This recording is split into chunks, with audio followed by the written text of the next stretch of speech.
Well, surf's up, everybody. Greetings and salutations, and welcome to yet another stellar fall publishing webinar. I'm Chris Beytes, editor of GrowerTalks and Green Profit magazines, and the e-newsletter Acres Online, and I'm going to be your host for the next hour or so as we tackle today's topic: LED lighting for every phase of growing. Now, why did I pick the surf music? I don't know, because I couldn't really think of a specific genre of music that applies to LED lighting, but I thought of the sun and how LED lights provide all the good rays that the sun provides that plants need, and, well, maybe it's a stretch, but I don't know. We'll check with our guest expert on that.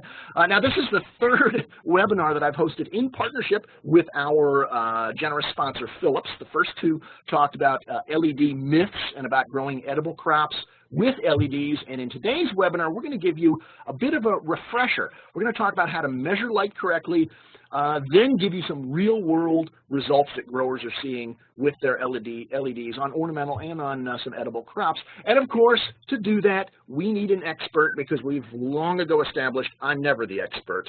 But today we've got one you've met before. He is Dr. Abhay Thosar, Senior Plant Specialist with Philips Lighting, and he's again in studio with me here in West Chicago. Welcome, Dr. Thosar.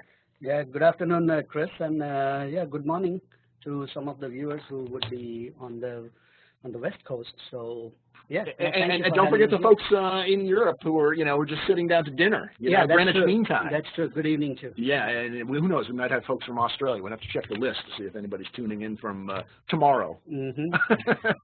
How are things tomorrow? Anyway, I don't have to ask where you're broadcasting from because you're right here with me. In fact, we can show folks. You know me, but this is us together in this is a palatial studio, as we've established, and I'll try not to step on your toes as we talk here.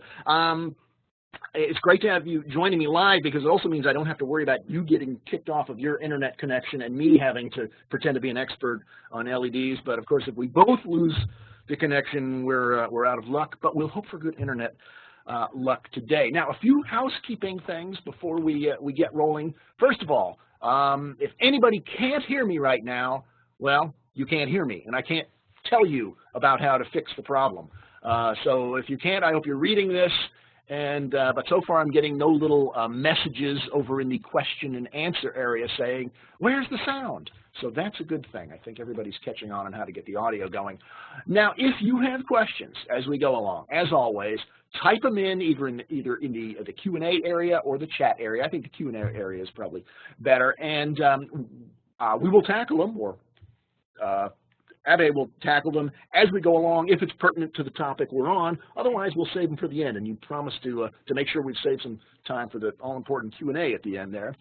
And if for some reason you got to leave or you want to watch the presentation again or share it with your colleagues, you can do so in not too long after it's all over. We're going to archive it at the usual spot, fallpublishing.com/webinars, which is the same place you sign up. Isn't that convenient how I do that?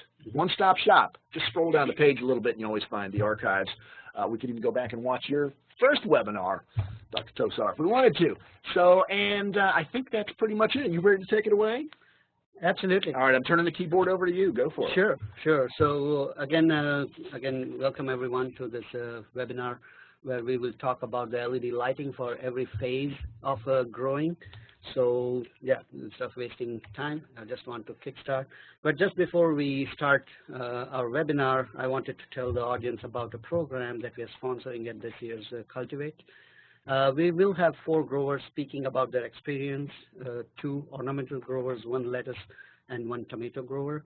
And yeah, I can talk all about LEDs and Chris can listen, but it's always good to hear from the growers and from the peers who are using the products in their day-to-day life in their business. That's one of the growers, what they want, those real-world stories, and you've got plenty of them now. You're going to share some this afternoon. Sure. So if you are attending Cultivate, if you are not, please do. And be sure to put this session on your calendar. It is on Monday, July the 17th from 4 to 5 p.m. So let's move ahead. And for today's agenda, we have, so what I'll do is I'll do a brief refresher on light and horticultural lighting, because I know we have done that in the past webinar, but I know there might be some attendees who could be doing this for the first time. So I will do a quick refresher, and then we will move towards measuring light, what are the tips and tools. Then we'll look into the results and proof points, which are necessary for the healthy start, and how we can use the light to grow with greater predictability. So really, we're going to be talking about the beginning of the crop, that healthy start, and then being able to better time your finish of your crop. So both ends of the production cycle. Yeah. Great. So let's get started. So what is light? We all know that it's a visible radiation, and it is between 380 to 780 nanometers. Okay, so that's pretty much what we know. And this is also what we are quite aware of, how the human eye sees the light and how the plant eye sees the light. So that's how I call it. So human eye is more sensitive to the yellow and green light, and the plants, they see light differently. And this is how they use the blue and the red wavelengths, which is used for the optimization of the photosynthetic activity. And most of the green light is reflected, and that's the reason that we see the plants as green. Okay, so that's pretty much the basic. And what does the blue and red light do in the photosynthesis, and how does it affect the photomorphogenic response of the plant? Well, for the blue light, it mostly affects the morphology, which affects the compactness of the plant, the stomatal activity, the pigmentation. And for the red and far red, it is more on the elongation and the flowering, the germination. So those are the kind of activities that these two different wavelengths will govern within the plant. Which is why when we see LEDs, it's always a combination of blues and reds. Well, yes, because we want to definitely target the plant eye, because what we have. The plant eye, I like that. Correct, Yeah. Because high pressure sodium was designed for the human eye in order to eliminate the parking lots so that we could see our cars in the middle of the night if you're walking on a road or in a parking lot. But how does that facilitate the photosynthetic activity of the plants? Certainly not. So we need to look into what does the plant eye need, and it does need the blue and the deep red. That's how it optimizes the photosynthetic activity. So let's move forward, and that's what you get from the sunlight. So when the plant is bombarded with all these rays from the sun, all these wavelengths, it selectively takes up the wavelengths that it can utilize optimally for the photosynthetic activity. It's not necessary that it takes up all of these wavelengths, otherwise the plant would just burn off, it would die. Okay, so when you see the peaks for the photosynthetic efficiency, you see that it is around that 450, 440 to 460 mark for the blue. And then for the red, you see that it is, again, there is a peak around the 650, 660. And then for the far red, it goes around the 680 to 700 nanometers. So those are the peaks of activity within the plant for the photosynthesis. And that's what we definitely like to target when we talk about LED lighting. Okay? So with the high pressure sodium, as I was saying earlier, if you look at the spectrum of high pressure sodium, look at the percentage of the blue and look at the percentage of deep red. There's not much of it that benefits the photosynthetic activity of the plants. And as a result, regardless that the growers are providing, the high pressure sodium light to the plants, they don't see the plant making the absolute use of those wavelengths. And I'll show you that later in some of the pictures, how the spectrum makes a difference. Okay. Great for photoperiod control, but probably not much else. Yeah. Yeah. Yeah. Okay. Well, I make a joke out of it. It's good for heating up your burgers sometimes. they're so hot. Supplemental heat, right? Yeah. So for the LEDs, you see that we are focusing basically on the narrow band of wavelengths, which is the blue and the deep red, and sometimes far red as and when it is needed. So that is very important, because now we are focusing only on the narrow band, and that's how we'll see that how it affects the efficiency of photosynthesis. Now, is there a reason you want the blue go back when the blue is as low as it is? Why is it not way up as high as the red is? Very good question, Chris. Now I think, yeah, the more we chat, the more questions we have. It is really good. Yeah. No, absolutely. It is because of the basic physiology of the plant. So it does not need a lot of blue to activate in the photosynthetic process. In general, it goes anywhere between 5 to 10% or 12% is enough.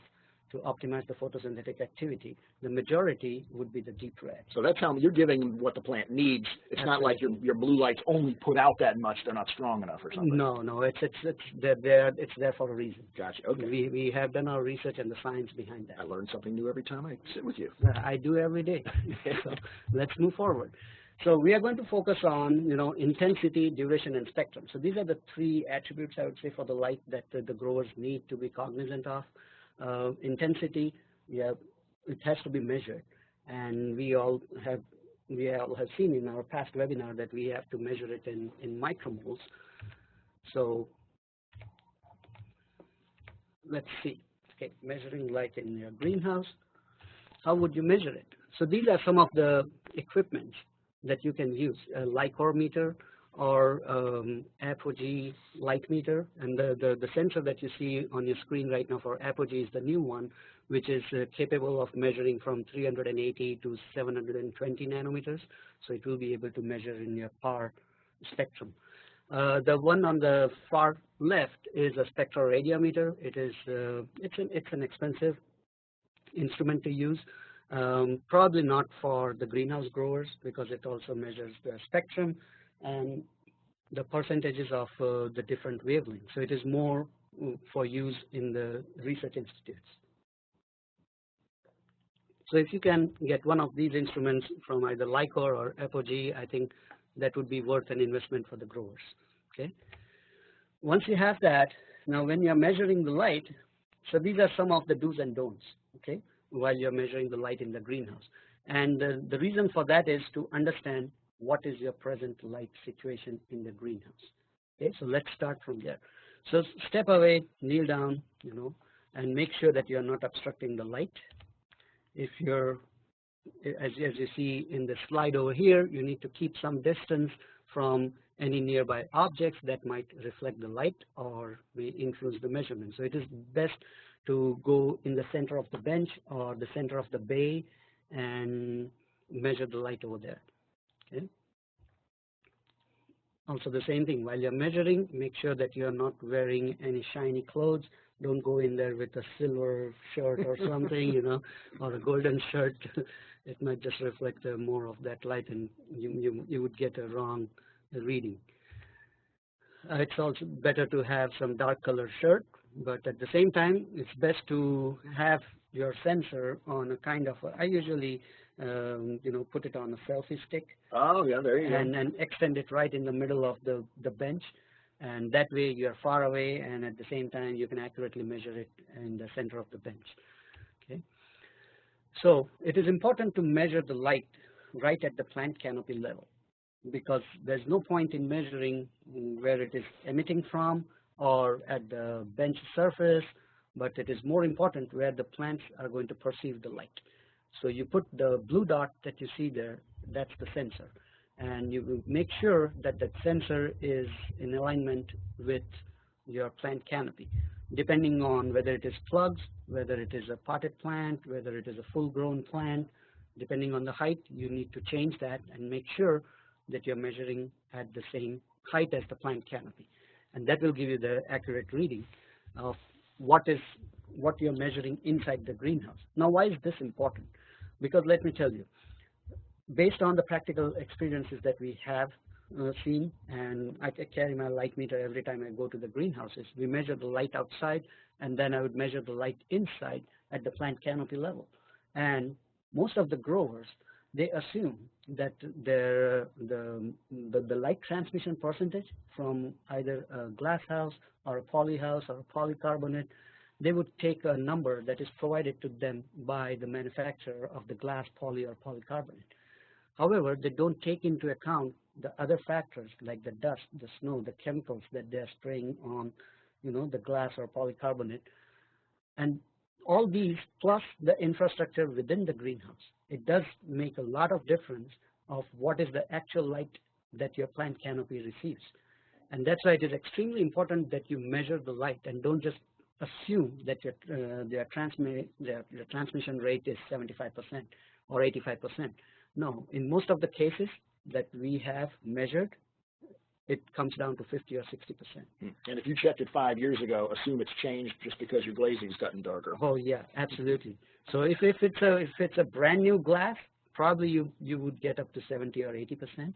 But if it is used for, as you rightly mentioned, for 5, 6, 7 years, it goes down pretty fast to 50, 60%. It's not just from the glass, but also you need to take into account the infrastructure within the greenhouse too, all the shade nets and stuff like that.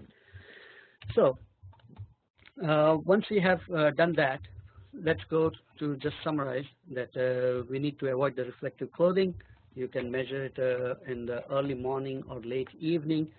Obviously, we don't want to have measure while you have the natural sunlight. So it is best that you measure it after the sunset or before sunrise. If possible, move any reflecting objects away from sensor. And this is more for when you measure the supplemental light. But if you want to measure the natural light, yeah, it would be best to do that, during, say, 11 to 2. That's the time when you would measure your, on a bright sunny day, you can measure how much light you're getting in there, and that will tell you what is your transmission rate. And you can do the same thing, again, even on a cloudy day, just to see what is the drop in the light intensities. So once you do that, you measure at the crop level and between the individual crops, make sure that we take multiple measurements, and then you can average it out. It's always good to do that. So that way.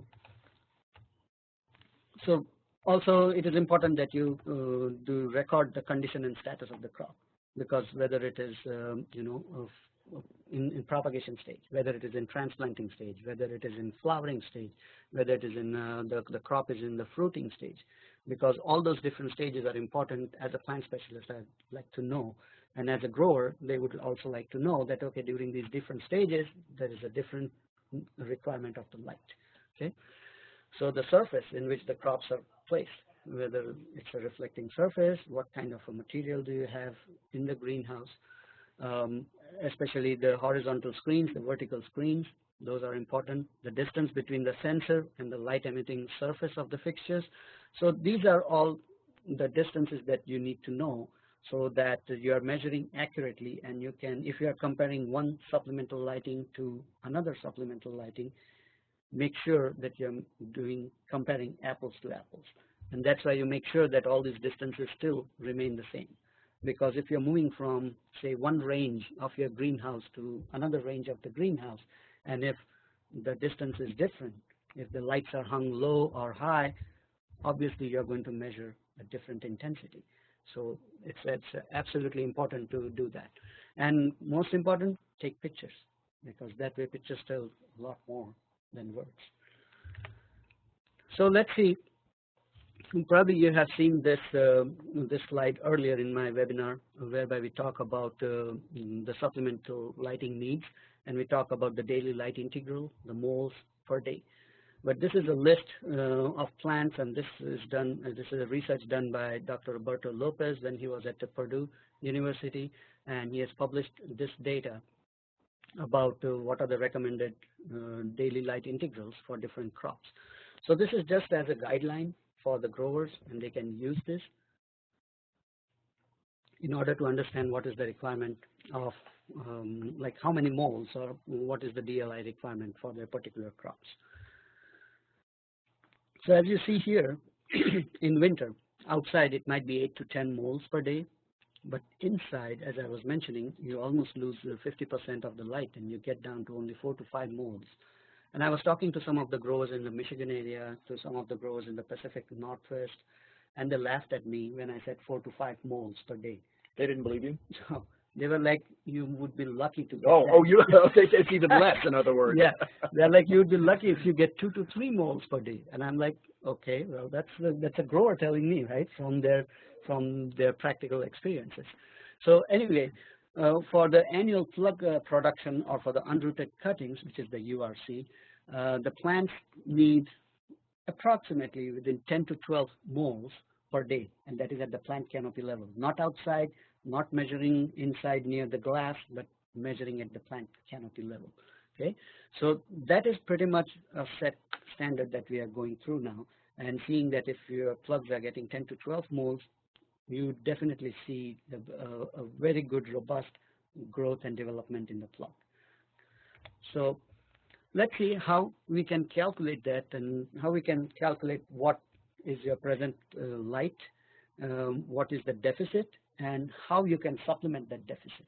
Okay, so let's walk through an example. So let's pick heuchera as one of the crop, and as we see here that the recommended DLI for high quality crop, or as I mentioned earlier, 10 to 12 moles is what we shoot for the initial, when it is grown in the plug state.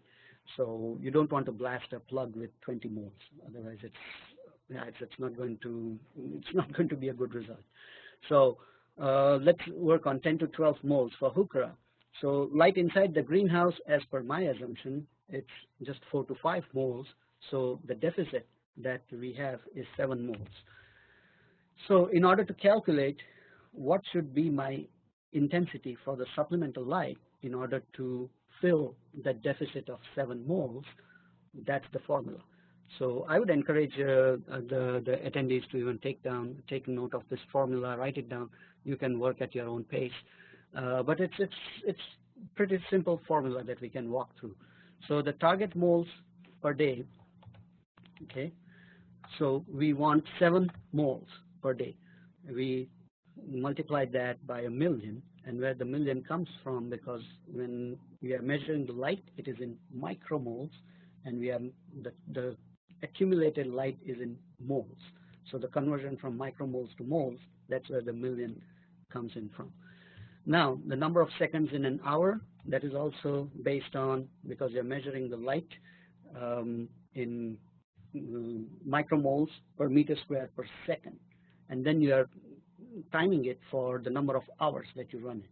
So we have to understand how many seconds are there in an hour, which is 60 minutes times 60 seconds. That's how the 3600 number comes in from, and then you multiply that with the number of lighting hours that you are able to light, or the requirement of your crop. Okay, so when you do that, you get the number, which is 108 micromoles.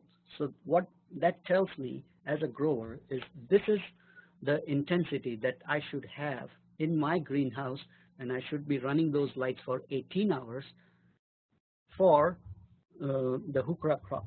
Okay, so if I want to have a very healthy plug of a heuchera plug, I need to have that intensity in the greenhouse. So let's walk through. So we did some trials at the Michigan plug grower. Now, as you can see, there's a huge deficit from the months of October till March in the Michigan area, and that's where you see that the need for supplemental light is anywhere between 5 to 7 moles per day. Now, what we have seen so far is when we go into the greenhouse, they already have some existing high pressure sodium lamps in the greenhouse, and when we measure the light, as I mentioned before, we go in there after sunset or before sunrise, and we are measuring around, say, 40 or 50 micromoles. And when we ask the grower is running those lights for 10 to 12 hours, which translates, based on the formula of what we had earlier, it translates that they are supplementing 1.4 or 2.1 moles per day with the high pressure sodium. And as we have seen that the requirement is 5 to 7 moles, because as per the grower, if they say that they're getting just 2 moles during the winter time, if you're supplementing 1.4 moles, that's nothing. And how much is the plant benefiting from that supplemental lighting of 1.4 moles? It's probably laughing at you that why do you want to burn that energy for no reason? I'm not making any benefit out of it. I need at least 5 to 6 moles if you want to see me utilize that light. And the end result is poor crop growth, or a crop that's going to take a lot longer than absolutely, it should, right? Absolutely. So we had the question that why are the growers not able to run the lights either at a higher intensity or more number of hours? And one of the responses that we got was the electrical load of the greenhouse. Well, the present infrastructure does not support it. I cannot run the whole greenhouse for 18 hours, otherwise it would crash. Mm-hmm. I can't do it. I just need this one section. I run it for 10 hours, then I turn it off. I run the other section for 10 hours. That's not benefiting the plant, not at all. On top of that, what's the cost of running 600 watts or 1000 watts for 16 to 18 hours a day? As soon as you tell them 18 hours a day, and they're like, no way, I can't run it. I said, why? Well, it's because it's going to cost me a hell of a lot. Okay, so those are the things, and on top of that, managing the heat. So these are all the challenges that the present growers have with their present lighting setup with the high pressure sodium lamps. So light is one of the factors which influences the plant growth, that's for sure. But there are so many other factors which they work with the light. Okay, so it is extremely important that we understand this, and the reason for that is because most of the time the growers think that just change the light and it's going to make a difference in my crop. Well, not so, because if you have learned, we all of us know the equation of photosynthesis, the simple equation of CO2 plus H2O in the presence of light, it makes sugars plus oxygen, right? So that's a very simple equation. But as you know that if you change the light source, probably you want to change your CO2, you want to change your water, which is the nutrition. The media plays an important role. The temperature plays an important role. Humidity, all these factors together drive towards the optimization of photosynthesis. Okay. So getting a healthy start. Well, healthy start, of course, we know it's absolutely crucial and important. So what we did was we did this trial at Pleasant View Garden, and the seeds were sown in week 51. And as you can see, on the far right, you see the plants which are grown under high pressure sodium at 50 micromoles, which was the existing light levels, supplemental light levels. We supplemented with Philips LEDs with 50 micromoles, and you see how much compact the plant is. So regardless of the same micromole levels, this is what I was saying earlier, that because of the narrow band spectrum of the blue and the red, that's what is happening to the plant. You were able to eliminate that stretching. Absolutely. By providing the blue, which gives more compactness. Keeps the plant compact. So they were using high pressure sodium and LEDs together in that. No. It was a separate. So high pressure sodium separate and LEDs only. Okay. Yeah. And then on the far left, you see what we recommended based on the location and the light measurement, that they would need 100 micromoles. You see how compact that plant is, and it is almost advanced by 1 week to 10 days. Lots of branching in there too. Yep. Yeah. So if you see in petunia, it's already advanced. So if you are targeting the optimal light levels, what you can see is you can reduce the timing for your plug production. So if you can reduce it anywhere from 1 to 2 weeks, depending on all the different factors, your location, as well as all the other culture practices that you would have in place. The same thing with New Guinea impatiens. And this is not just in the commercial greenhouse. We also have done some university trials, and this university is in the Michigan area. And what we did was we did the trials under, we had one bench where it was lit up only with high pressure sodium, one bench lit up only with LEDs. Okay. So what are we looking at here in this picture? Okay, so the one on the left corner are the LEDs, whereby two different light intensities of 70 micromoles and 90 micromoles. And on the bottom right is the high pressure sodium with 70 micromoles and 90 micromoles. And these lights were run for 16 hours every day. So approximately we were targeting like anywhere between 4 to 5 moles supplemental per day in the Michigan area. So if you look in this picture, in the plug trays, you don't see a big difference, correct? When you look as a researcher, if I'm looking at it, just looking at the plug trays, I don't see a big difference between the plants. I didn't want to say that and look ignorant, but they're all pretty similar here. I can't, you're absolutely nothing right. quite jumps out at me. There's slight variation. And now it will jump out. See, this is how when you pull it out, it jumps out. So look at the Philips LED and with 4 moles of supplemental light, and the high pressure sodium with 4 moles of supplemental light. You see the stretch there? That's something that the growers don't want. Look at the amount of rooting. So it is almost like it is a robust plug. It is gathered so much energy in there. So as soon as you transplant it in either a 4, 6, 8, or 12-inch pot, it's just going to explode from that point. Sure. So that's important, and these are the kind of things that actually we see help in enhancing the growth cycle. So instead of a 4 or 5 week cycle or plug cycle, depending on the cultivar, you are able to reduce it 1 to 2 weeks. Okay. So look at this difference now. So 70 micromoles of LEDs versus 90 micromoles of high pressure sodium. So even less light, so to speak. Absolutely. And the reason for that, again, is we are targeting the narrow band or the narrow wavelength. Okay, we are targeting the correct blue, the correct deep red, which is optimizing the photosynthetic activity. Okay, so these are the kind of things that the growers need to understand. And regardless of what they hear from from other people or from university researchers, I think it is important that they conduct their own trials in the greenhouse, because each greenhouse is different, each greenhouse grower is different, and we have a different environmental condition, you have different cultural practices, and all of these do contribute to your end result. So yeah, instead of just listening to other people or even to me on this webinar, I would encourage to go ahead and do your own trials, and don't just do 1 or 2 trays.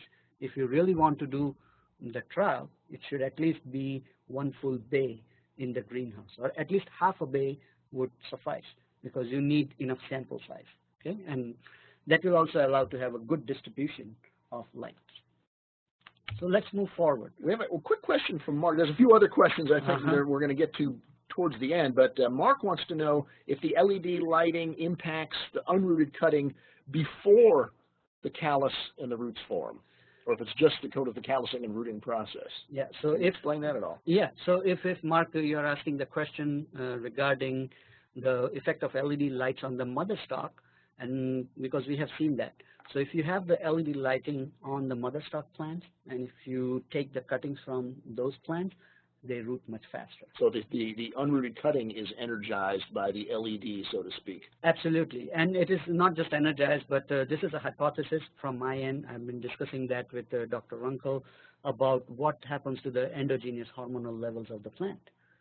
Okay, because now that it is photosynthesizing, like it is optimizing the photosynthetic activity, obviously the hormonal level within the plant is also going to be optimized, and maybe that is affecting the faster rooting of the unrooted cuttings. Maybe if cutting producers know that there's a difference between cuttings they take in the summer versus in the winter from stock, although I don't know if in Central America if there's much of a difference seasonally, maybe that would sort of illustrate what's happening on LEDs. Sure. Yeah. Okay. So yeah. So moving forward, let's have a look at these comparisons between. Again, I don't want to dive more into detail, but as you can see, in the plug trays, you don't see a huge difference. But again, this is a petunia plug tray. You compare that with LED versus 70 micromoles LED versus 90 micromoles, and then you have a high pressure sodium 70 micromoles versus 90 micromoles. But the difference is, you see that, I just want to go back to the slide of LEDs. You see there's a lot of, if you look at the leaf mass, so to speak, or the leaf area, it is not much in the LEDs. The reason for that is there's a lot more root development happening, because the plant is utilizing that light and making sure that it gets faster and better root development. And David wants to know, were these trials done with sunlight as well, and the LED is supplemental? These weren't grown in chambers. That's correct. Under just LEDs. That's correct. Or these were the trials which were done with sunlight, and LEDs and high pressure sodium as supplemental lights. Gotcha. So look at that. So even with the LEDs compared to the high pressure sodium, you might feel that the high pressure sodium, there's a lot more leaf mass. In the LEDs, the leaf mass is less, but once you see the plug, it has a lot more rooting in the plug. Okay, so that's important. And what we have seen is, when you have a lot more rooting, you need to feed the plant differently in order to suffice the needs that now it has because of the extra rooting. And this is what happens into a 7-day-old Vinca seedling. So look at the amount of roots that the seedling generates just in 7 days that it germinated under LEDs. So we compared that. We did. I don't have the picture for the high pressure sodium, but the amount of root was nothing compared to this. So the growers who know how a 7-day-old seedling would look, I think they would really appreciate that, the number of roots that you get under the LEDs. So We also did some trials at a commercial facility, which is the Van Bell Nursery, and this is a hydrangea crop. It's they almost have, I think it's almost an acre or just a little bit shy of an acre that they have the LED lighting in there, and they have put their hydrangea crop in there. So this is the first week, 1 week under the LED lights, and you see the development. In just 3 weeks, we were able to see a better development of the buds, the flowering buds. If you can just show on the picture there, you can see the flowering buds for hydrangea. And more important is, as you can see, that the plant is quite advanced just in 3 weeks. And what this did to them was the plant was actually 2 weeks faster. And if you look at the picture here, look at the consistency of the blooms. Each and every hydrangea was blooming. The team could just go in there and they can pick the pots. They didn't have to, they didn't have to pick and choose. They can pick the pot, any pot they want, and it would be consistent all the way. Now, if they were aiming for a holiday like Valentine's Day or Easter or something, they were 2 weeks early. That's not a good thing. No, but at the same time, the good part about that is now they can schedule very precisely, because now with the lights they have an extra, an added advantage, that they can do a precise scheduling, because now they know that whatever the weather is, they will have the plants ready for Valentine's Day sales. They don't have to depend on nature's mercy anymore, So if they want to have the sale for a week before or 2 weeks before Valentine's, they can precisely schedule that. So this is the power that they get with the optimized lighting conditions that you can provide to the plants. Okay, so it's a very powerful tool that the growers can actually use to their own advantage. And so, what's Van Bell's future plans with LEDs? Well, that's something that I cannot disclose right now, because we are under an agreement with them. But yeah, you will stay tuned. Yeah, you stay tuned. So let's move forward. The same thing with the Iwasaki brothers. Well, we did the trials over there, and they were convinced by the trials, and they went with the installation of the lights.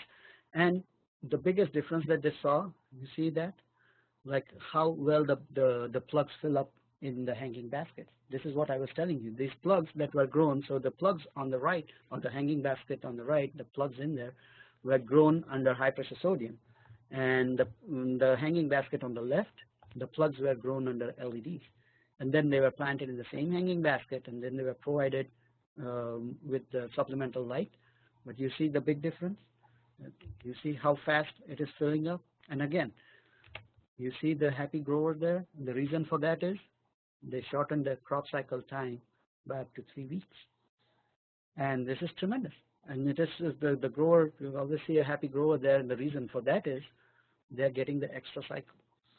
Now, yeah. Go ahead. Yeah. No, well, I was going to say, most of the time the growers would think, if I'm getting an extra cycle, what's the big deal, right? How is that going to benefit me? And most important is, most of the time the growers do have the question. I'm sure you must have got some of the questions in here with regards to the cost of LEDs too. So what is the installation cost, and how am I going to benefit from that with shortening of the cycle time? So what I'm going to do is I'm going to walk our audience through a series of slides whereby we'll do a mock. We'll pick up an. I think that's a good question. What do you do with the benefits? I'm getting faster turns. I've got additional space. Correct. Are you going to help me utilize that better? Mm-hmm. Good. All right. Let's hear. Yeah. So let's see. So we'll just take an example, and just I want the audiences to be to be aware that this is just an example. I'm walking you through. And light is only one of the factors, as I said earlier.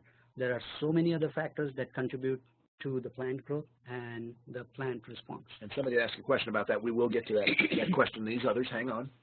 Yep.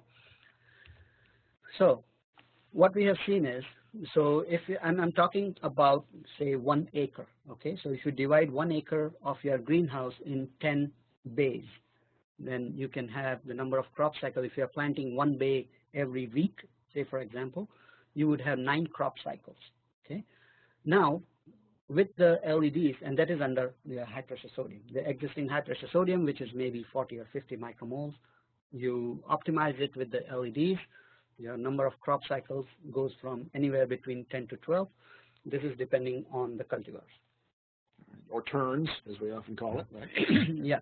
So just be with me and try to understand. So if we go from 9 to 10, if you say just one cycle, one extra cycle, what is that going to do? So the increase in production is, say, from 9 to 10 is roughly 10%. If it is 12, it is up to 30%, which is even better. So if we are filling up that one bay with 128 cell trays, and if we have 10 bays, how many trays would you have per acre? It comes out to 28,675. Okay, it might be different for some other growers, but again, as I said, this is just an example for me to do the calculation. But we always walk the grower through with their actual numbers when we visit the growers with our key account manager, application engineer, and our partner. So we do work through these numbers and show them what actually it would mean for their operation, for their crop. Okay, so these are just numbers that we can walk through. So with that, what we are getting is an additional 2,867 trays per acre, and this is just with 10%. I'm not even going to 30. I'm sticking to the bare minimum of 10%. So when you get an additional 2,867 plug trays, it means that is 366,976 plugs. You put them in a 12-inch hanging basket. Okay, and the reason I pick hanging basket is because then you won't have to put those baskets on the ground. You can hang them up above the lights, so the lights would still be available to the plugs, and you can have the hanging baskets above the lights, and they can grow in the natural sunlight. So now you're almost utilizing the same space. The growers are already doing it, so it is just for their benefit that you have the lights under the baskets, so that way you have the baskets up there. How many more would you get? 73,395. I'm sure there are a lot of attendees who are growers in there, and they're already doing the math with me. They're selling it probably, I'm taking the low end of it. It goes maybe up to $8 per basket. Well, that'll buy a few LEDs. Yeah, yeah. So that's where I'm going. So even at $6 per basket, you are making $440,000. That is gross income. Now, even if I be modest and say that you're making only 30% profit, okay, yeah, probably the growers would make more. I don't want to get into that, but at least for a viable business, there is a formula that you should at least be making 30%. Otherwise, there's no sense in doing that business. So, with the 30% profit, the growers would still make 132,000 net profit. Now compare this to the statements that you hear from researchers, the statement that you hear from other people saying, well, LEDs are not there yet. It takes 10 years for a payback. High pressure sodium is much better. Compare those statements, do your own math, and as I said, we will work with the greenhouse growers for their particular crop, for their particular challenges and objectives, and these are the kind of numbers that they should be aware of. And yeah, what happens is, yeah, I don't blame other people who come up with these numbers, because say for example, if I can say this because I'm working with the greenhouse growers. But if you ask me about a computer, right, if you come up with a supercomputer, maybe I'll have a different answer. I would just listen to other people and I would say, yeah, well, the payback is 5 to 7 years. I don't know, right? Mm-hmm. So it is important that you know what you're talking about. So, well, and the key is, while you showed some university studies, mm-hmm. It's coming out of the universities. It's in real world. You'll read about it in GrowerTalks when we talk to these growers about Absolutely. What you get out of your LEDs, right. what kind of payback, and it's not just about electricity savings mm-hmm.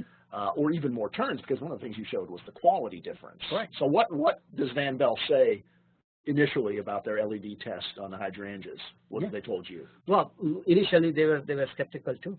So with Iwasaki, Van Bell, the same thing, because they are listening to all these different people, and they are like, I don't believe this. And that's the reason the proof is always in the pudding. And now that they have seen, we did the test or the trial, and they saw the test go well, they have this massive installation now. They are now ready to go forward. There's no so you're giving us a hint into what you can't tell us. No. You're not going in to rip out the LEDs. Oh, no. Okay. All right. That's always the key. Does the grower buy more or oh yeah, or absolutely. less? Yeah. But as I said, we never tell the grower, yeah, just rip out all the high pressure sodium, change everything to LEDs. No, that's not going to happen, and that's not we tell the grower either. However, start with 1 acre or half an acre. That will give you enough, feet on the ground or feet in water, whatever you want to say. Okay, and that will give you enough sample size whereby you can see your own results, and we work with the growers. We work with the growers to fine tune their growing operation. Because when you change the lights, you have to ensure that you work on the environment, you work on your nutrition, you work on how the plant responds. Those are all the things that we need to work with the grower. And that's one of the reasons that a company like Philips, which is a lighting company, has a plant physiologist on staff, right? Otherwise, they wouldn't have a plant physiologist on staff. So let's move forward here and let's see, so that we can take up some questions. So I just wanted to summarize what we talked about. So what we talked earlier was measuring the light correctly, using the right light, deliver the right light to the crops, and adjusting light. We require adjustment to the crop inputs. So these are some of the things that we talked about. And yeah, there's another webinar which is coming up sometime in August about sole source lighting and its application. I've already got it on my calendar. I know, you told me about that, and that's also going to be a very interesting one. So stay tuned for that. But I think other than that, I think I just wanted to remind our attendees, please make sure that you attend Cultivate and attend this session on Monday, July the 17th from 4 to 5 p.m. And that'll be good, because this is, again, the chance to talk to the real-world growers about their experiences. And hey, I know growers; they don't pull any punches if they've got issues. So let's take a look at some of these questions. Oops, there we go. Some of these questions. First off, we did have the chart you had at the beginning there from Purdue. Somebody wanted to know if there was the table on the recommended daylight intervals.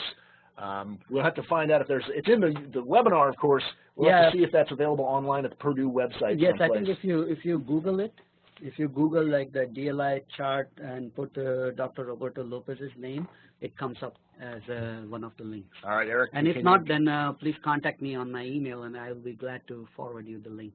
All right, Eric, you got that? Okay, good.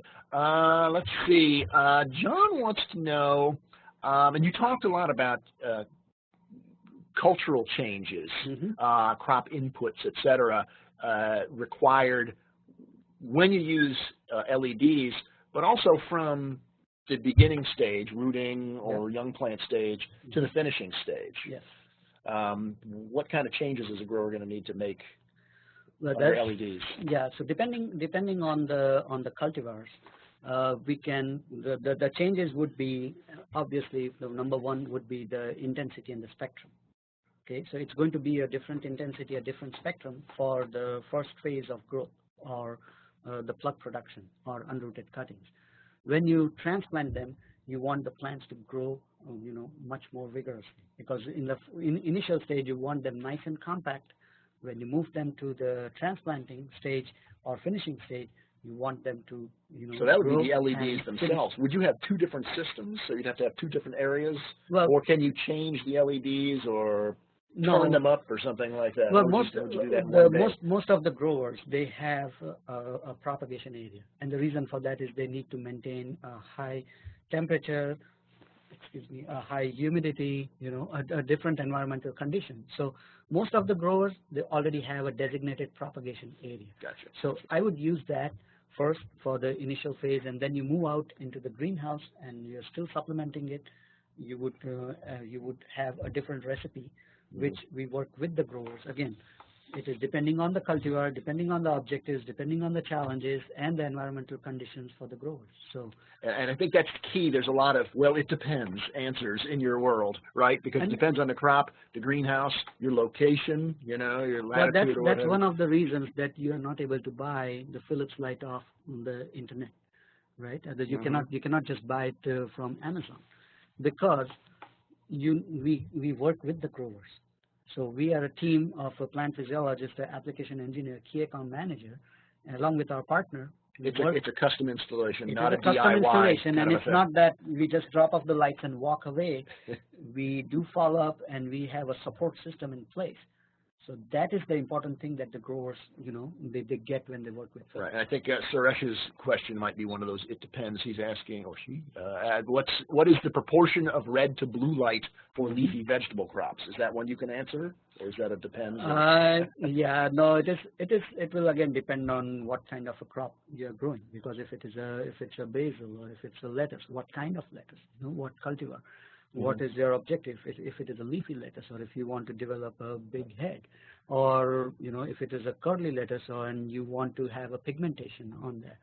So those are all the kind of things that will determine the proportion. But even at that, if you have a vegetable production, a leafy area, and you want to rotate crops, and some weeks basil might be under it, and other weeks it might be, you know, red loose leaf lettuce. You don't want to have to change your lights. So there must be some standard light that works. Well, for most everything. As I mentioned earlier, in standard, based on the standard physiology of the crop, anywhere between 8 to 10% of blue, and you know, 90% or 85% of deep red. I think that's what encompasses for the optimization of photosynthetic activity. That's good. But that is a very broad spectrum. Sure. Mark wanted a little clarification. He had asked about the unrooted cutting. He wondered if you could leave the lights off until the cutting is calloused or the roots form, or do you use the LEDs right from the very beginning to get the most benefit? Yep, you can use it right from day one. And you should. You should. And we have seen, that's where we have seen much more benefit of faster rooting, because the plants are actually taking up that wavelength, and they're able to root the cuttings much more faster. So, yeah, absolutely. All right, let's see. Best spectrum for rooting woody plant cuttings. Yeah, we'll leave the specifics for now, because you can certainly write me an email, and I would be glad to discuss that with you. Right. Let's see. I think we had. And this is another kind of I guess it depends. You talked a bit about changing the other crop inputs, nutrition, watering, PGRs. The key is you need to do that when you're using LEDs. Absolutely. It's a whole different growing system, almost like the way you grow differently in the middle of summer when you have maximum natural light versus the dead of winter when it's dark. Yes. You give more or less water, more or less nutrition, more or less PGRs. Yeah. Same kind of well, the reason for that is because for so many years now, the growers have got used to growing under the high pressure sodium. So whatever culture practices they have been assuming that we have the high pressure sodium in there, and this is how much temperature, nutrition, humidity, this is how it should be managed. But now when you change that source from high pressure sodium to LEDs, of course you have to make the adjustments to all these other factors. It's not a rocket science, but at the same time it is scientific enough that you need to work on it. There's some math involved here. I've seen it. So. Yeah, it is. So you have to work on it and make sure that you feed the plants properly, because otherwise what happens is, because it's like I'm hitting the gym. I use this analogy all the time. I hit the gym regularly for 4 or 5 days a week, and when I come home and I'm not having a good protein source, I'm just eating what I'm used to eating right now. That's not going to help me build muscle. Okay, but at the same time, if I'm hitting the gym, I'm getting a proper nutrition, of course you're going to see me next time. Maybe when I come back here in August, you're going to see me nice beefed up. And we don't have that much space in my office. Don't get too bulky now, my friend. All right. A few other questions. Let's see. Well, someone's going to be installing their LEDs over cyclamen plugs. That'll be interesting. let's see. Christoph wants to, let's see. Shane wants to know, how many hours of LED supplemental lighting do you recommend when starting unrooting cuttings to prevent premature flowering? And there was another question about kind of photo period as well here, if I can back up and find it. Yeah, to avoid flowering, the correct light is red light. But the types of Philips have other types. This is for special reasons. Yeah. So the way it is. So one is so when we are talking about flowering, it is one is the photosynthetic response. So which is where we use the supplemental light, and other one is photomorphogenic response. Okay. Or photoperiodic response. Gotcha. Okay. So which is where you either want the flowering or you do not want the flowering. So, and generally, you know, in my days as a grower, we hung strings of used car lot, incandescent bulbs, which work fine for that. Yep, absolutely. So that's where, depending again on the crops or cultivars, we can actually use the far red light to initiate the flowering process within the plant. At the same time, if you just want to extend the day length to 18 hours and make sure that the plants do not flower, you use the flowering lamps which don't have the far red, just the deep red white version that we have. So that way you will be able to avoid the flowering. But at the same time, it's also important to know what is the light accumulation of the plant. So this is where it gets really interesting. So just let me give you an example. So for chrysanthemum stock plants, if they are grown in Florida, we were able to use the deep red white flowering lamp, okay, and we didn't have any flowering buds at all. We got a lot more cuttings from that mother stock. But the same, if you move it into the northern latitudes, say for example in Belgium, because Philips is a global company, I have counterparts, other plant specialists in Europe, and they did the trials in Belgium. They were able to keep the plant vegetative by using far red. See, this is how the plants are biodynamic in nature. Yeah, and the funny thing is, for decades now, we've been lighting them with parking lot lights. And we didn't know just how much we were missing. Well, and that's why this is a science that's in its infancy right now. Absolutely. Right. Last question.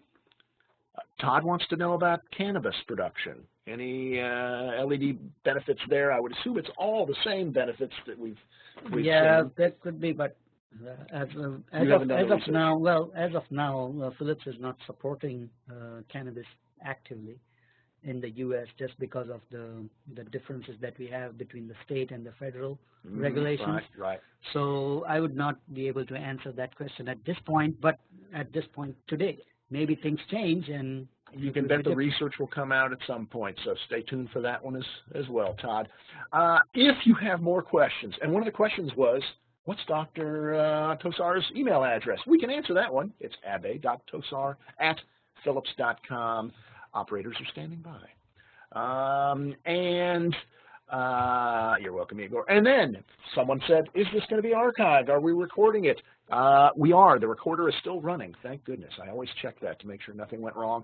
I don't know how long it will take me to get it up and archived, but hopefully it'll be this afternoon. You'll be able to go to ballpublishing.com/webinars, same place you signed up conveniently, and view this archive. You can go back and watch the other two webinars that I've done on LEDs in partnership with Philips as well. So, and then we got upcoming webinars. Little quick commercial for myself here. Thursday, June 22, Alan Armitage, perennial, actually all plant, crazy person. I'm going to unchain him right here in this office, and we're going to see what happens. That should be a lot of fun. That's June 22nd. Ellen Wells and I, the Bobbleheads, will be doing a two-part series on all the new stuff from spring trials. That's July 6th and 13th. And then, Abhay, you're going to be possibly back in the hot seat right here with me, and we're going to talk even more in depth about LEDs. So stay tuned for those. And with that, that's it. Abhay, thanks so much for coming by. I want to thank everybody at Phillips Lighting. I want to thank all my folks here at Ball Publishing who keep things moving so I can do these fun webinars. On behalf of all of them, this is Chris Beytes saying so long, everybody.